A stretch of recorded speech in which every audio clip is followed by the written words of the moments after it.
Bienvenidos a La Toga, un espacio de diálogo con juristas del capítulo occidente del Ilustre Nacional Colegio de Abogados de México. Bienvenidos a La Toga, un programa del capítulo occidente del Ilustre y Nacional Colegio de Abogados de México. Y hoy tenemos el gusto de recibir al maestro Alberto Gándara Ruiz Esparza, experto especialista en Derecho Disciplinario. Ha sido magistrado en Tribunal de Justicia Administrativa del Estado de México. Forma parte del Comité de Participación Ciudadana del Sistema Anticorrupción en dicha entidad y será próximamente presidente justamente del Sistema Anticorrupción en el Estado de México.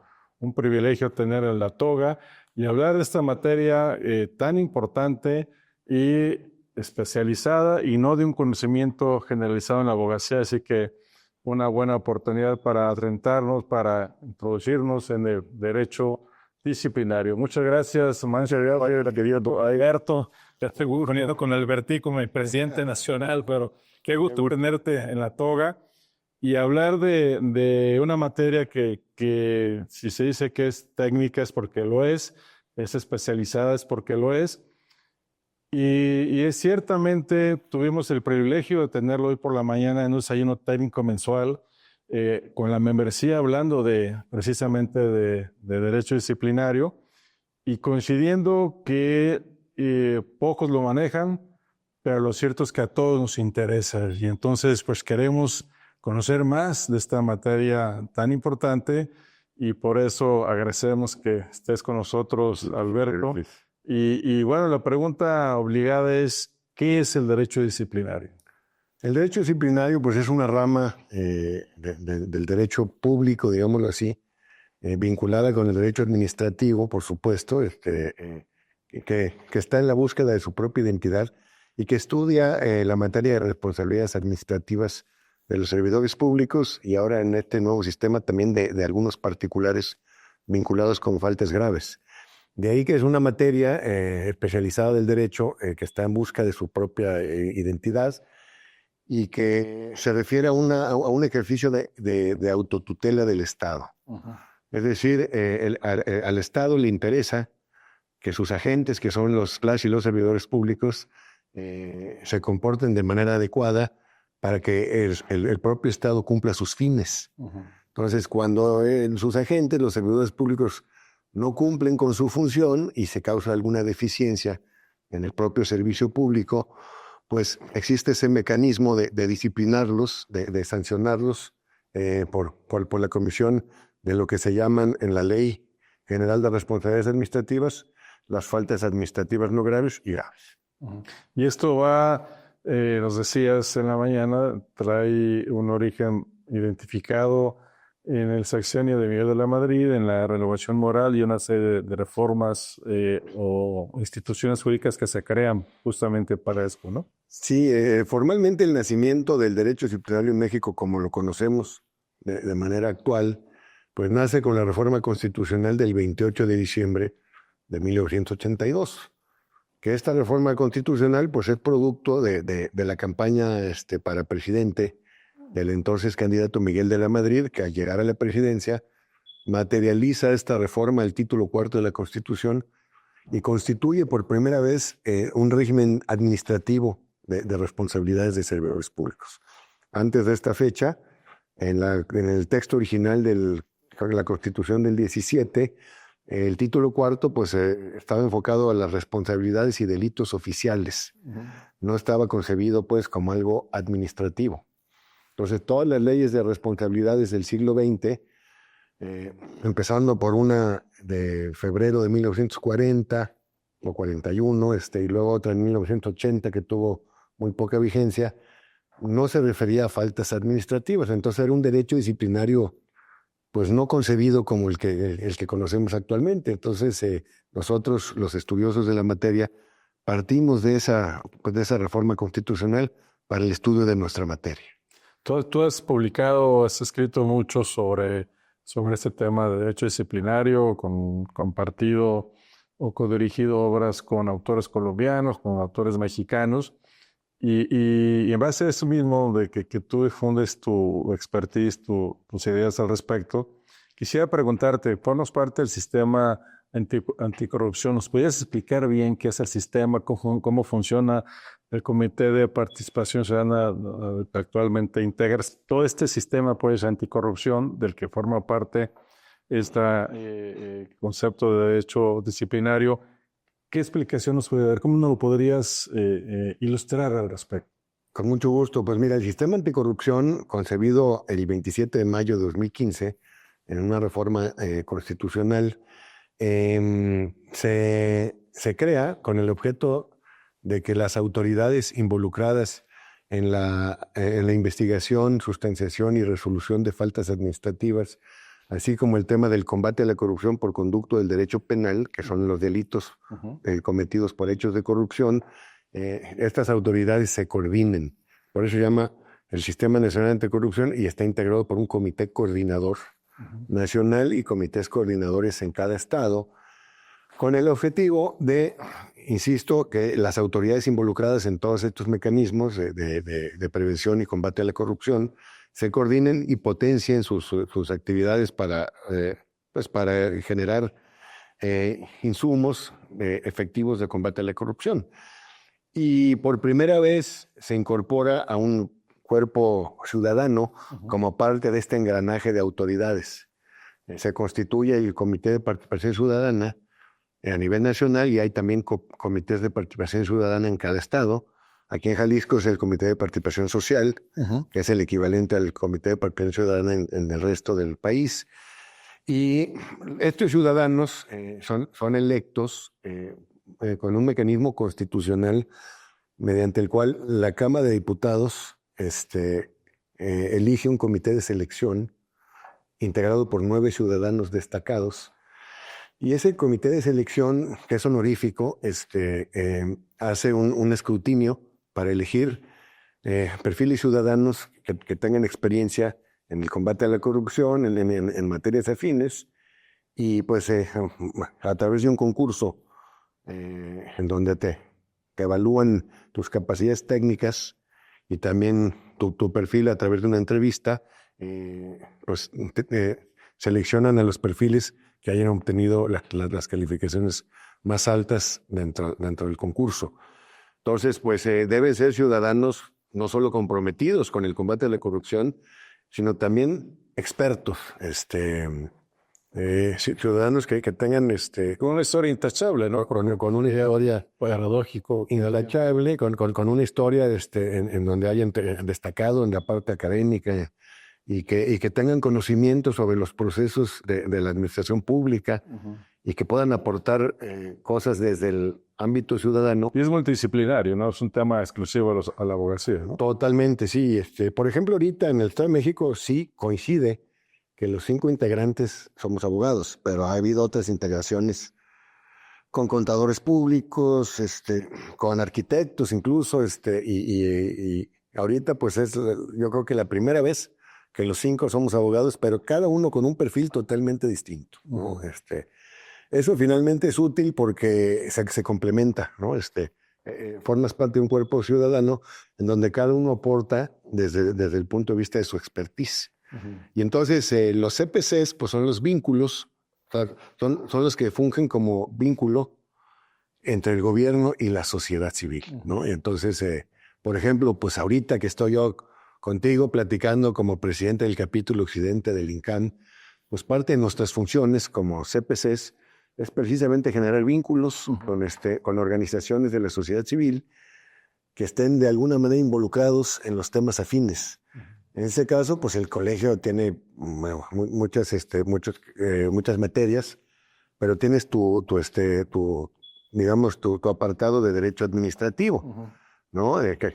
Que coordina nuestro amigo Horacio, y que pues precisamente de ahí se deriva el interés de generar vínculos entre el colegio y los especialistas en la materia, que finalmente se vuelve afín al propósito del sistema anticorrupción, ¿no? De ahí que yo pues agradezco el espacio, por supuesto, porque es parte de mi función como integrante del CPC del Estado de México. Oye, y bueno, nos decías de la reforma o su creación en el 2015, ¿no? es decir, durante el sexenio de un gobierno priista de Enrique Peña Nieto. La pregunta es, ¿cómo ha sido tomado este sistema, atendido en los hechos y comprometido en los hechos por los gobiernos posteriores? Mira, el sistema en realidad se constituyó a raíz de precisamente un tema complejo, de algún escándalo por ahí político. Se constituye este sistema y en realidad tiene un buen diseño. Uh-huh. Tiene un buen diseño estructural. Siempre pues hay oportunidades de mejora, pero en realidad pues en estos años que lleva funcionando ha tenido muchos obstáculos. Eso no lo podemos negar. Es un sistema que ha trabajado de manera pues muy disímbola. Incluso en el propio tribunal, pero la justicia administrativa, la integración tuvo complicaciones con el presidente, ¿no? Pues en realidad el Tribunal Federal de Justicia Administrativa es solamente una de las sillas del Comité Coordinador Nacional, así como lo son los tribunales de justicia administrativa locales, pero en realidad en donde se ha dificultado, y sí tengo que decirlo porque desde que ingresé yo como magistrado, se me designó como el enlace de apoyo en el sistema local anticorrupción, y antes de ser CPC, pues fui el enlace de apoyo a los presidentes del Tribunal de Justicia Administrativa dentro del sistema estatal anticorrupción. Y me consta que en el Estado de México ha sido en los estados en donde mejor ha funcionado. Uh-huh. Pero pues a nivel nacional ha tenido muchísimas dificultades porque, por ejemplo, el CPC desde hace muchos años no ha estado integrado por los 5 ciudadanos que debe estar integrado. A veces ha estado nada más un solo ciudadano en vez de los 5. Ahorita hay nada más 3. No está sesionando de manera adecuada y constante el comité coordinador como debe sesionar, como está previsto en la ley. Ha habido algunas dificultades ahí con el órgano técnico, y esto pues a veces se replica en otros estados también. Hay estados en donde simplemente no existe el sistema local. ¿Y es una omisión, una negligencia por tanto, o es una intención? Pues no, yo no puedo decir que sea intencional, pero sí falta de interés y falta de voluntad política. Por ejemplo, la Ciudad de México no tiene sistema local anticorrupción. Nunca lo constituyó desde que se... Y es un deber. Pues es un deber, está en la Constitución, está en la Ley General del Sistema Nacional Anticorrupción.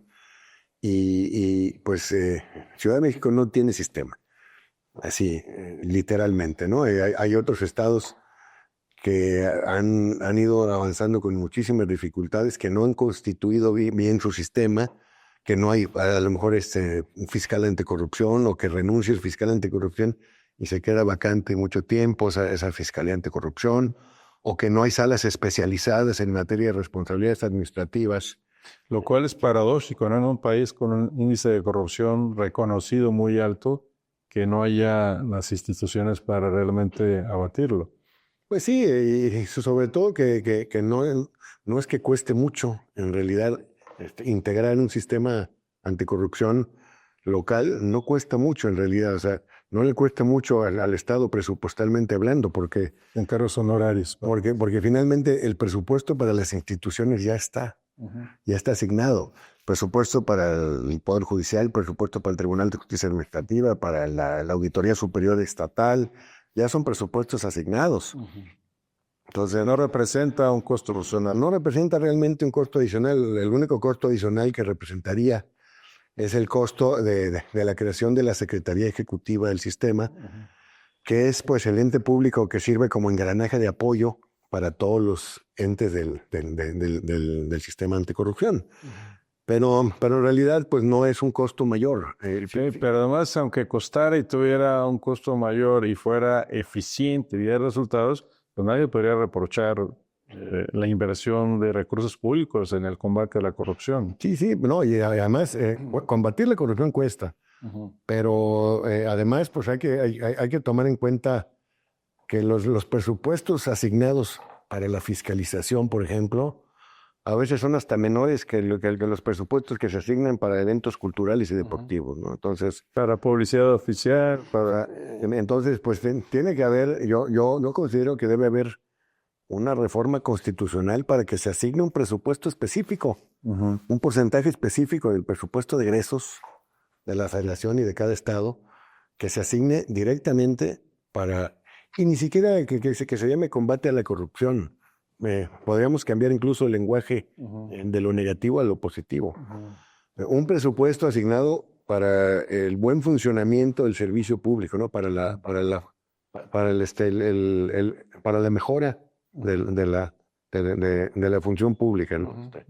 Tratando de cambiar ese lenguaje anticorrupción a un lenguaje de buen gobierno, ¿no? Si se asignara un porcentaje del presupuesto directo para esas tareas que sobre todo además deben ser preventivas, no necesariamente de castigo, que finalmente pues el castigo es el último mecanismo que se utiliza para el combate a la corrupción y a las ineficiencias en el servicio público. En realidad lo que se debe privilegiar es la prevención.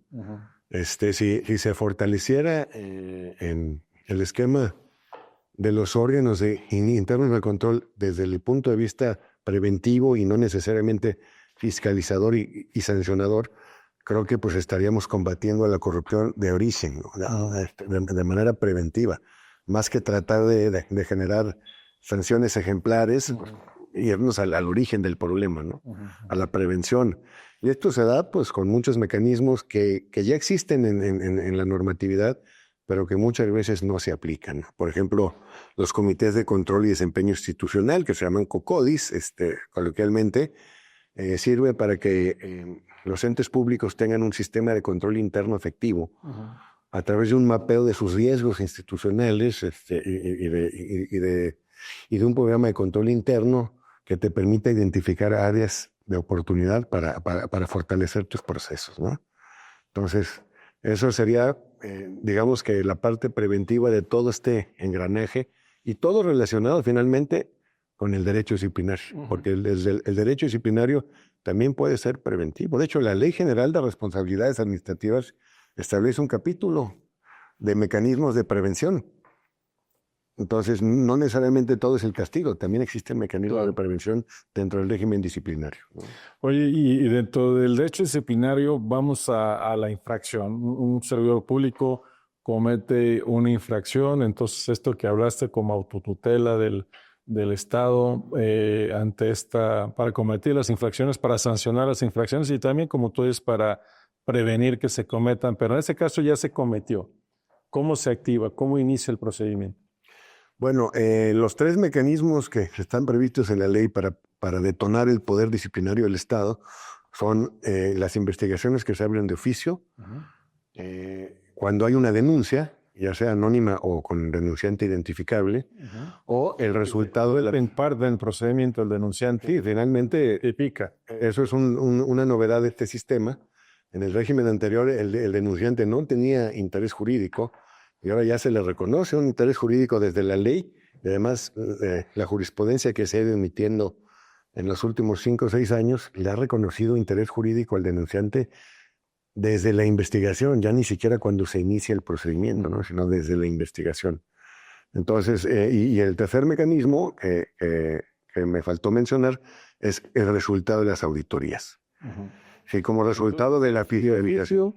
Denuncia anónima o identificable y como resultado de auditorías, ya sea internas o externas, ¿no? La fiscalización pues tiene dos contextos, ¿no? La auditoría interna, que es realizada por los órganos internos de control, y la fiscalización superior o externa, que es realizada por los entes de fiscalización superior, tanto el federal, que es la Auditoría Superior de la Federación, del Poder Legislativo, como en los estados, que pues son órganos técnicos dependientes del Poder Legislativo. Esto tiene un origen pues en el control parlamentario. La Cámara de Diputados es la que asigna el presupuesto, por ley, por constitución. Así está dispuesto en la Constitución, y por lo tanto hacer quien te asigne el presupuesto tiene el derecho de fiscalizarte el buen uso de esos recursos. Oye, y hablando desde el presupuesto del Poder Legislativo, del resultado de la auditoría para provocar el inicio de un procedimiento sancionatorio o primero de investigación, ¿tú ves adecuado, viable o recomendable que así como en España está el Tribunal de Cuentas, hubiera un Tribunal de Cuentas justamente para el tema del ejercicio de los recursos públicos? Yo creo que sí. De hecho, sería deseable, porque la Auditoría Superior de la Federación y los entes de fiscalización superior se le quitaron dientes. Curiosamente, con el sistema anticorrupción, en vez de darles más dientes, como se dice coloquialmente, le quitaron dientes al suprimirles la facultad de imponer sanciones resarcitorias. O sea, y entonces el control parlamentario se queda a medias. Porque puedo fiscalizar, pero no puedo exigir la reparación del daño. Entonces, ¿cómo se procura? Lo que históricamente habían tenido los entes de fiscalización superior como facultad de ejercer su control parlamentario y exigir la reparación del daño cuando detectaba algún quebranto patrimonial, eso con el sistema anticorrupción se convirtió ya en una facultad de los tribunales de justicia administrativa vía indemnización. Pero entonces se desnaturaliza la esencia del control parlamentario y de las sanciones resarcitorias. Las sanciones resarcitorias no tienen por objeto inhibir como tal una conducta. Tienen por objeto reparar el daño que se causó. Al trasladar esa facultad a una autoridad que se está convirtiendo en autoridad disciplinaria y que puede imponer una sanción disciplinaria y una económica, pues se desnaturalizó esa esencia del control parlamentario, ¿no? Entonces, sería deseable y sería muy importante que se retomara o que la Auditoría Superior y los entes de fiscalización locales pudieran tener nuevamente esa facultad resarcitoria o que se cree un auténtico tribunal de cuentas. O sea, que esas auditorías tuvieran la facultad de constituirse de iniciar procedimiento administrativo de ejecución para hacer efectivas esas... Son procedimientos resarcitorios, finalmente. O sea, se convierte prácticamente la autoridad de control parlamentario, se convierte en una autoridad fiscal, por decirlo de alguna manera, al exigirle al convierte en un fiscal la responsabilidad resarcitoria, al exigirle al servidor público que causó el daño la reparación inmediata, pues ya está ejerciendo un control fiscal, ¿no? De alguna manera. Entonces, quiero decirte que incluso históricamente en México tuvimos en una época muy corta un tribunal de cuentas. Mira. O sea, históricamente la Contaduría Mayor de Hacienda en el siglo XIX operó muchos años y luego hubo un periodo muy chiquito de 2 años donde se constituyó un tribunal de cuentas y luego pues no sé por qué no funcionó y volvió a ser Contaduría Mayor de Hacienda. Y ya después de muchos años, en 1999, se vino una reforma constitucional y fue cuando crearon la Auditoría Superior de la Federación que sustituyó a la Contaduría Mayor de Hacienda. Y en esa reforma, es pregunta, entiendo que ya no es necesario, decías que una tercera vía para iniciar procedimientos al resultado de una auditoría. Entonces ya no es necesario que la auditoría el resultado del trabajo de la Auditoría Superior de la Federación sea valorado en la aprobación o reaprobación de la cuenta pública para que se inicie un procedimiento, o ya eso ya se supera. Eso es aparte, o sea, la aprobación de la cuenta pública como tal no tiene absolutamente ningún impedimento para que a través del ejercicio que la Lucianía, ¿no? Cuando era Confederación Mayor dependía que el resultado fuera validado por las comisiones de responsabilidades, ¿no? Sí, pues había un ejercicio de aprobación general cuando de manera global se acreditaba que la cuenta pública estaba bien realizada, ¿no? O sea, a lo mejor había observaciones, pero se calificaba la cuenta pública anualmente como, digamos, que de manera adecuada, ¿no? Que se ejerció el recurso de manera adecuada, sana, pero siempre, pues, dejando a salvo la posibilidad del control parlamentario a través de la fiscalización de las cuentas públicas a posteriori. A posteriori. Siempre, ¿no? O sea, porque ese es uno de los temas, pues, más polémicos y todavía problemáticos de la fiscalización superior, que al ser a posteriori, o sea, posteriormente al cierre de la cuenta pública, del ejercicio fiscal, pues muchas veces los hallazgos que realizan los auditores ya son con muy poca oportunidad. Se realizan a veces 2, 3 años después de que se cometió la falta. Ya maquillados. Y a veces abren muchos seguimientos y entonces se acaban dando vista a los órganos internos de control de faltas no graves cuando ya están prescritas, por ejemplo, ¿no? Por esa falta de armonización que hay entre las leyes de fiscalización superior y las de responsabilidad administrativa. Las tres formas de manera oficiosa, que en ese caso de manera oficiosa sería por la Contraloría del ITERO. Puede ser, sí, cuando una autoridad disciplinaria tiene noticia o advierte o algún elemento a través de una nota periodística y una investigación preliminar que advierte que puede haber la comisión de alguna falta, se abre un expediente de oficio. No es necesario que nadie te lo detone, pues tú mismo. Entonces, se abrió el expediente de oficio, denuncia o como resultado de una auditoría. ¿En qué continúa una vez que se abrió el expediente? Bueno, por ejemplo, y aquí hay que ser claros, las auditorías no tienen por objeto necesariamente detectar irregularidades. O sea, a veces las auditorías generan recomendaciones de mejora, generan observaciones, pero son solventadas. Entonces, ya cuando de plano no hay solventación de las observaciones que hace el auditor, entonces sí, el asunto ya se turna a una investigación. Y la función de estas autoridades investigadoras es, de alguna manera, complementar o darle cuerpo jurídico a los hallazgos y a las conclusiones de los auditores. Entonces, derivado de esa investigación complementaria o de la armonización de las conclusiones de un auditor al lenguaje jurídico, se tendría que emitir un informe de presunta responsabilidad administrativa. ¿Y esa investigación complementaria la hace la Contraloría Interna? Sí, la hace el área de investigación. El área de investigación, ya sea de la Contraloría correspondiente o también hay áreas de investigación en los entes de fiscalización superior. Okay. Esas áreas de investigación normalmente deben depender de las áreas de seguimiento. Es un error que se ha cometido a veces por algunos entes de fiscalización superior, es recibir denuncias y darle tratamiento directo de investigación y no insumo de auditoría. Eso es un error técnico porque todo debe derivar del resultado de las auditorías, en el caso de la fiscalización superior. O sea, un ente de fiscalización superior no puede abrir una investigación derivada de una denuncia directamente. Tiene que hacer la auditoría y luego ya tendría que darle el insumo de auditoría ya como fuente para abrir la investigación. Pero en el caso de los entes de auditoría superior, y en el caso de los otros procedimientos, no. En el caso de un órgano interno de control, puede abrir una investigación sin necesidad de tener un insumo de auditoría. Okay. Puede hacerlo de oficio por tener elementos.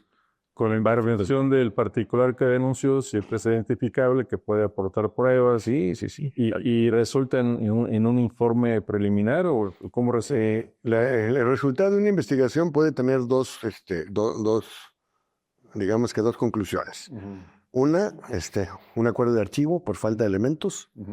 Que puede ser recurrido por el puede ser recurrido por el denunciante en caso de que no le satisfaga. Puede ser recurrido y le pueden ordenar a la autoridad investigadora que reabra su investigación y sea más exhaustiva. ¿Recurrido ante el tribunal? Hay un recurso en el que pueden basarse los denunciantes, que es el recurso de inconformidad. Si no están de acuerdo con lo que concluyó la autoridad investigadora. En la ley no dice que así lo puedan hacer, pero hubo una jurisprudencia hace unos años que le permite al denunciante recurrir mediante el recurso de inconformidad. Desde el periodo de investigación. Desde el periodo de investigación, si no está conforme con las conclusiones con el archivo que llevó a cabo la autoridad investigadora al archivar su expediente. Okay. Y la otra vertiente, pues, es cuando sí hay elementos para presumir que hay la comisión de faltas administrativas, se emite lo que la ley denomina como informe de presunta responsabilidad administrativa.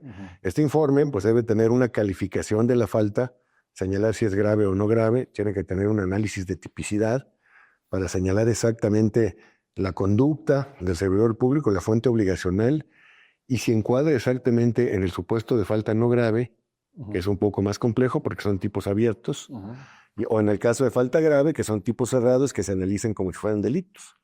Y entonces se tiene que desglosar los verbos rectores del tipo administrativo de falta grave y determinar si coincide o no con la conducta del servidor público, ¿no? Y en esa idea garantista que también nos platicabas por la mañana, con el derecho de defensa del servidor público desde la propia etapa de investigación, con una idea de poder solventar un principio contradictorio a las conductas que se le reprochan. Totalmente, sí. Esto es algo que le cuesta mucho trabajo a las autoridades admitir, digámoslo así, porque están acostumbradas a hacer sus investigaciones y no llamar al servidor público desde la investigación. O muchas veces los llaman, pero no les permiten ir asistidos por un abogado. Entonces, todo esto trasciende finalmente en la defensa del servidor público. Y lo que lamentablemente también señalabas como un desacierto de la Suprema Corte de validar que en el procedimiento administrativo el servidor público se pueda defender por sí mismo y que no tenga una defensa técnica adecuada, ¿no? Totalmente, ¿no? No podemos pensar que porque el derecho disciplinario no es derecho penal, entonces el servidor público pueda defenderse él mismo o ella misma de una causa en la que le están imputando cosas en donde por más que sea servidor público, pues no estás obligado a conocer. Además hay un desequilibrio muy grande entre el poder del Estado que te está fiscalizando, que está investigando y que te va a sancionar con un servidor público del nivel que seas. Hay un desequilibrio. No, para que te des una idea, la autoridad tiene 7 años para integrar su investigación e interrumpir la prescripción. Y cuando interrumpen prescripción, le dan 15 días al servidor público para que comparezca y se defienda, ¿no? Y que si hablamos que en la abogacía hay poca especialidad en la materia, pues ahora imaginemos un lego, cómo se va a defender, ¿no? Sí, sin duda. Yo creo que todas las autoridades disciplinarias deben garantizar el derecho de defensa de manera adecuada, pues, y que un servidor público imputado pues pueda ir acompañado de un abogado defensor que además conozca la materia, porque esta es una especialización. Y como yo les digo coloquialmente, cuando a ti te duele la rodilla, pues vas con un médico especialista en rodilla, no vas con un cardiólogo. Y dijiste defensor, entonces habría que pensar en ese mismo sentido, ese derecho de defensa, una defensoría de oficio. También, sí, de hecho la ley prevé que cuando no tengas a un abogado defensor, el Estado te asignará uno.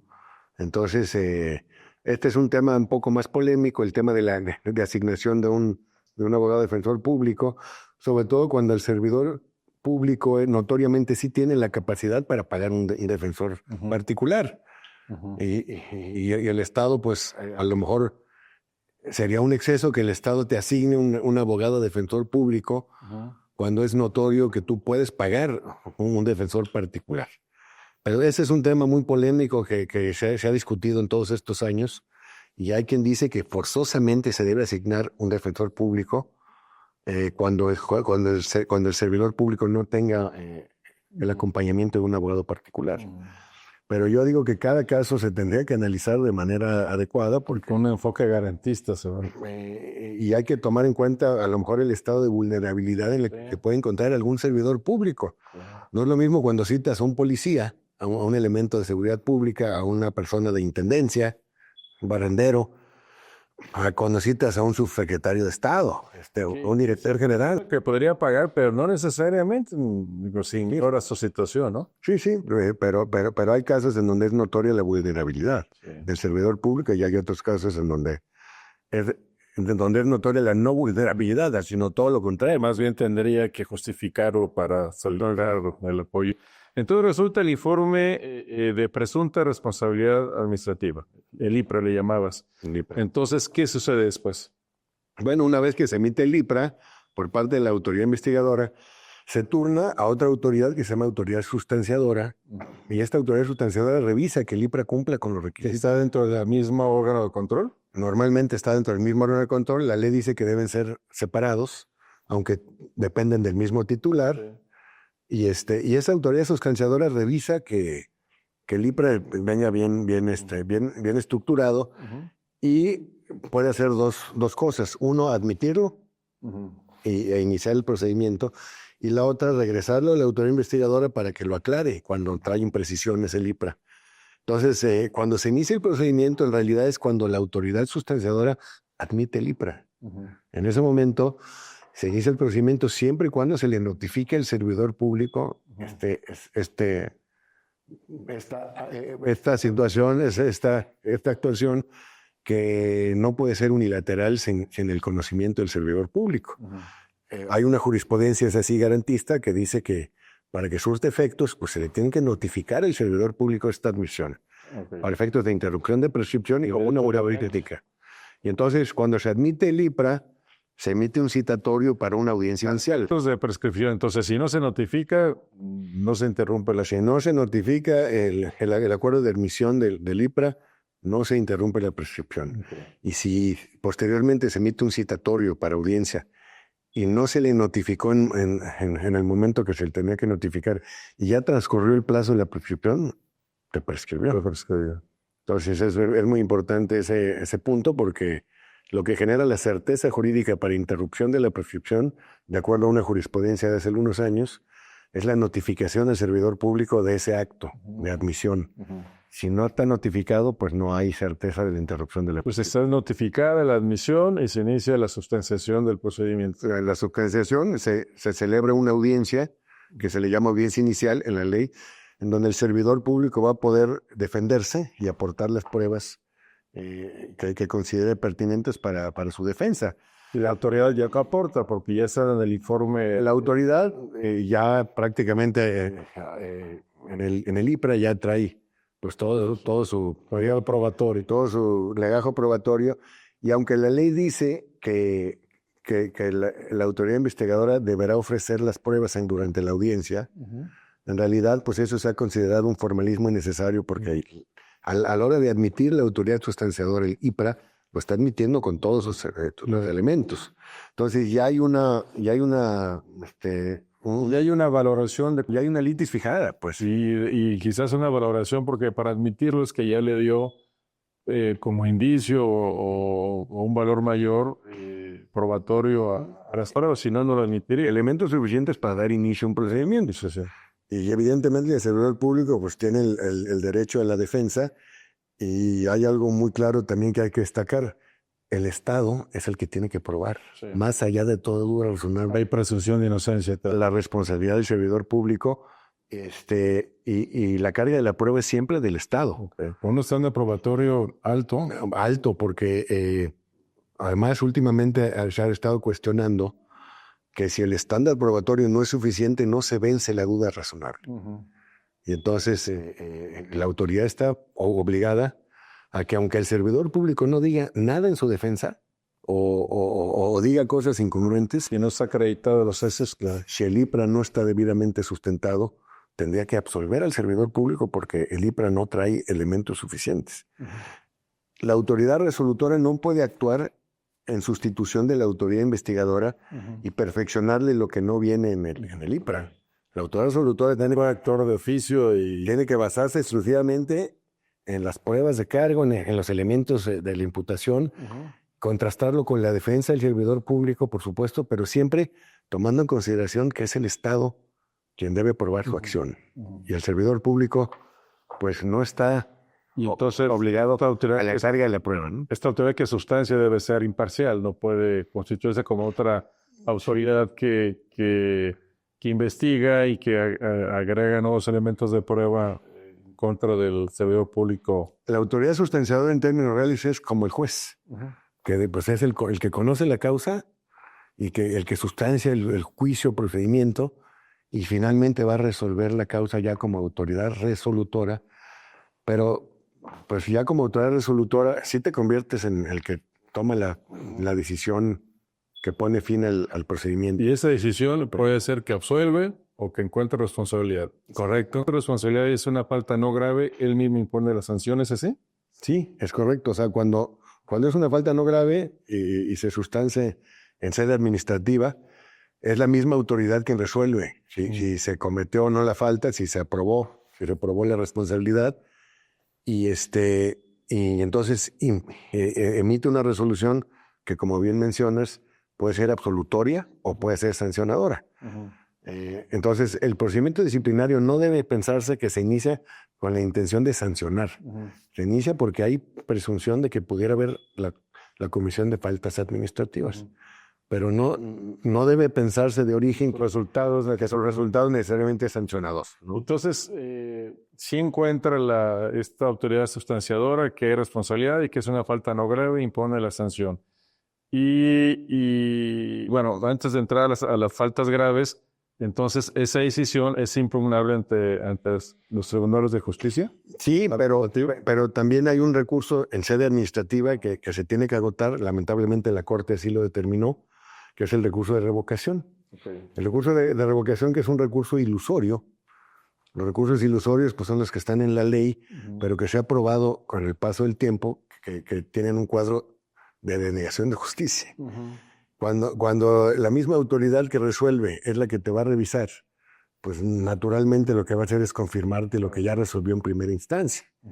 Entonces, este recurso de revocación, la Corte resolvió una contradicción de criterios y determinó como de agotamiento forzoso, cuando en realidad pues, lo que debió haber hecho en términos del 17 constitucional es permitirle al servidor público irse directamente al juicio contencioso administrativo. Entonces se va al contencioso administrativo ante los tribunales, ya sea el federal o locales de justicia administrativa, y bueno, sigue el curso propio del juicio de nulidad. El juicio de nulidad, exactamente, y ya es el tribunal quien determina si la sanción que se impuso estuvo pegada a la legalidad o no. Y al final el amparo directo contra la resolución definitiva, ¿no? En el tribunal. Sí, por ejemplo, si en el caso federal, si la sala metropolitana determinó reconocer la validez de la resolución de la autoridad, el particular puede todavía recurrir al amparo directo, ¿no?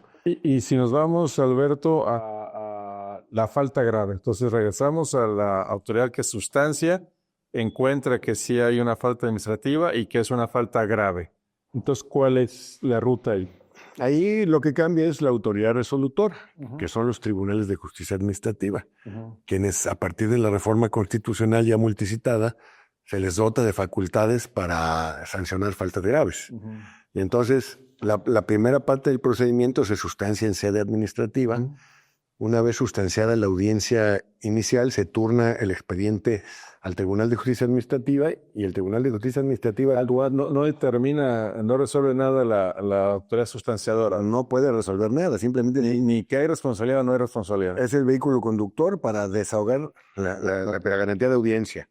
Okay. Y posteriormente turna y si la acusación, o incluso hace un momento hablabas de imputación, y sobre falta grave, entonces así lo va a instaurar y se detiene hasta que haya agotado el procedimiento y no decide si hay culpabilidad. La autoridad nada más ahí sirve como vehículo sustanciador, como un instructor. Como un instructor. Turnan el expediente al tribunal, el tribunal sirve como autoridad sustanciadora todavía porque desahoga pruebas. Todavía. Cierra instrucción, periodo de alegato, además cierra instrucción. ¿Puede reiterar las pruebas que se presentó ante la sustanciadora o pruebas adicionales? ¿O hay algún requisito? En el vencido, el tribunal se tendría que basar ya en las pruebas aportadas por las partes. Okay. Y determinar si las admite o no para su desahogo. En caso de que se admitan, se desahoguen ahí. Algunas, ¿no? En la autoridad sustanciadora. Decir, no, la autoridad sustanciadora la recibe, recibe el IPRA y también recibe las pruebas aportadas por el servidor público, pero no las admite ni las califica, nada de nada. Nada más digamos que las recaba con el único propósito de turnarles al tribunal. Limitada ahí la función de la autoridad sustancial. Faltas graves, nada más se limita a eso, pues. En faltas no graves, integra el expediente y se lo remite al tribunal que decidirá la admisión y el desahogo de las pruebas. Y la resolución que emite el tribunal, pues tiene, obviamente, no es una resolución como tal, es una sentencia que tiene las mismas características que una resolución en sede administrativa, por cierto. Hace rato mencionábamos que en sede de responsabilidades administrativas los tribunales no son superiores a la autoridad administrativa. En sede resolutora son autoridades horizontales. Entonces, lo que tienen que hacer es recibir el expediente y determinar lo que corresponde y resolver. Si el Estado acreditó que el servidor público cometió la falta, y en su caso hacer un ejercicio adecuado de individualización para que la sanción que se imponga tenga congruencia con la magnitud de la falta cometida. Y lo hace una sala especializada de los distintos tribunales. Cuando hay sala especializada, lo hace la sala especializada. En el caso de Jalisco, por ejemplo, no hay salas especializadas, lo hacen de manera mixta los magistrados. En el caso del Estado de México sí tenemos sala especializada y sección especializada, que son los que resuelven los recursos de apelación. Es la segunda instancia en faltas graves. Ahora, esa resolución ya del tribunal que recibe el expediente de la entidad sustanciadora, ¿se entiende como una resolución que pone fin a juicio o se entiende como una resolución en un procedimiento administrativo? Y lo digo para efectos del amparo. O sea, ¿se entiende una resolución que puso fin a juicio, amparo directo, o es una resolución que impugnarás con amparo indirecto? Muy interesante tu pregunta, porque la resolución que emite el tribunal, si bien es un órgano jurisdiccional, con funciones jurisdiccionales, pero al actuar como autoridad resolutora, es similar a una autoridad administrativa. Entonces, su resolución, pues sí trae silogismo jurídico y todo, pero no es una sentencia común como las que emiten en un juicio contencioso administrativo. Deriva de un procedimiento administrativo, forma parte deriva de un procedimiento administrativo que inició en sede. Es una fase del procedimiento administrativo, claro. Entonces, finalmente, es una autoridad jurisdiccional resolviendo un procedimiento administrativo. Sí. De ahí que es una hibridez medio rara. ¿De amparo indirecto? No, porque, en el caso de la materia federal, lo que resuelva las salas, una de dos, o el particular se va al amparo directo o la autoridad se va a la revisión. A la revisión. En el caso de la materia local, existe el recurso de apelación. O sea, por ejemplo, en el ámbito resolutor federal, también la tercera sección especializada, cuando se trata de faltas graves, conoce del recurso de apelación. Cuando se trata de faltas no graves, es como te lo dije hace un rato. O sea, si es una falta no grave que se revisó en su legalidad en una sala regional, ya no queda una segunda instancia. En el caso de los tribunales locales, las salas superiores son las que conocen en sede de la jurisdicción ordinaria los recursos de revisión. Y otra vez esa decisión de la sala unitaria que sancionó. O de la sala unitaria que revisa una sanción por falta no grave. En el caso de las faltas graves, está el recurso de apelación. Entonces, resuelve la primera instancia, o sea, resuelve la sala especializada o la sala mixta, resuelve el procedimiento y el servidor público y la propia autoridad. ¿Y el particular? Si no están de acuerdo con lo que resuelve la sala de origen, pueden recurrir la resolución mediante el recurso de apelación. Y también el particular que denunció, ¿no? El particular puede decir que no está de acuerdo, pero no le procedería un recurso de apelación. Ya no tendría interés. Porque ahí pues es el servidor público sancionado, es el que, al que le está generando una afectación directa. O por ejemplo, la autoridad investigadora, cuando la resolución es absolutoria, también puede recurrir mediante el recurso de apelación. ¿Y en ese caso el denunciante también? ¿O? El denunciante en ese caso se queda un poco acotado. Aunque hay por ahí una jurisprudencia que le reconoce que es parte en los juicios contenciosos administrativos por faltas no graves. Le reconoce su calidad de parte en el juicio contencioso. Pero la ley no le reconoce como tal interés jurídico para recurrir mediante el recurso de apelación.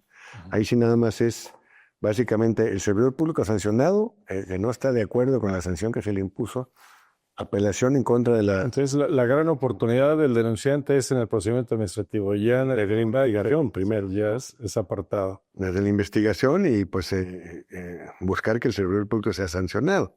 Ese sería el objetivo, ¿no? En la falta grave, la entidad sustanciadora lo remite el expediente integrado sin desahogar pruebas ni admitir al Tribunal de Justicia, quien decide qué pruebas admite, las desahoga y decide si hay responsabilidad o no. Y contra esa decisión, entonces está un recurso recurso de apelación.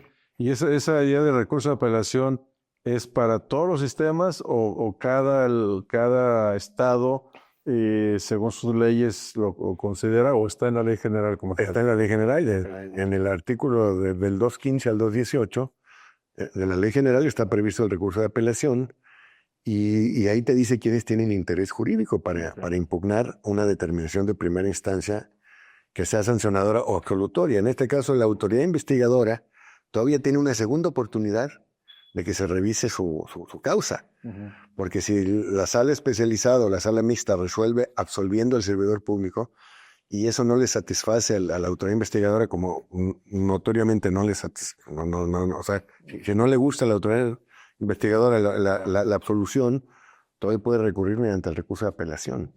Entonces, en segunda instancia se puede revisar y pues, pasa muy comúnmente que, por ejemplo, la autoridad investigadora no está de acuerdo con la sanción que se impuso y pide vía apelación que se revise la individualización de la sanción.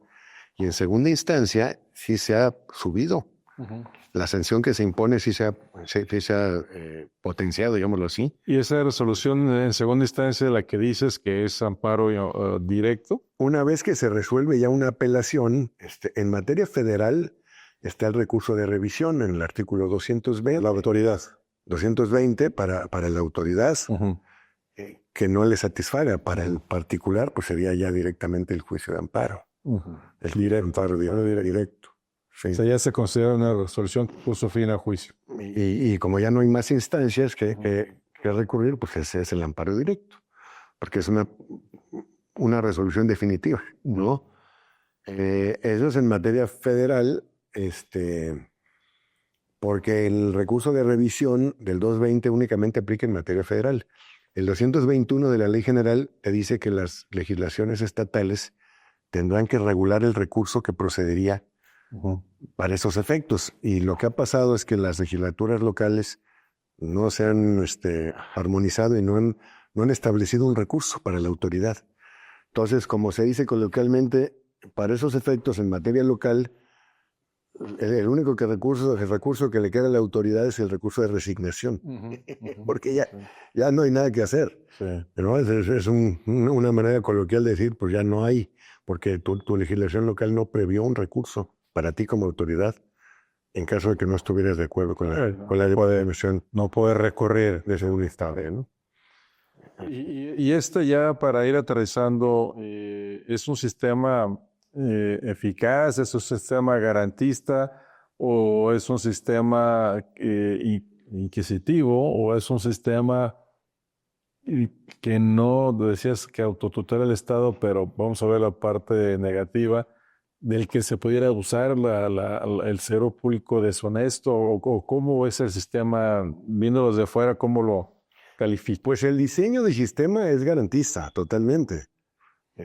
Están previstas garantías que no estaban antes en la ley del régimen anterior. La ley del régimen anterior, tanto federal como locales, incluso tenía un principio de presunción de culpabilidad absoluta cuando el servidor público no comparecía en la audiencia.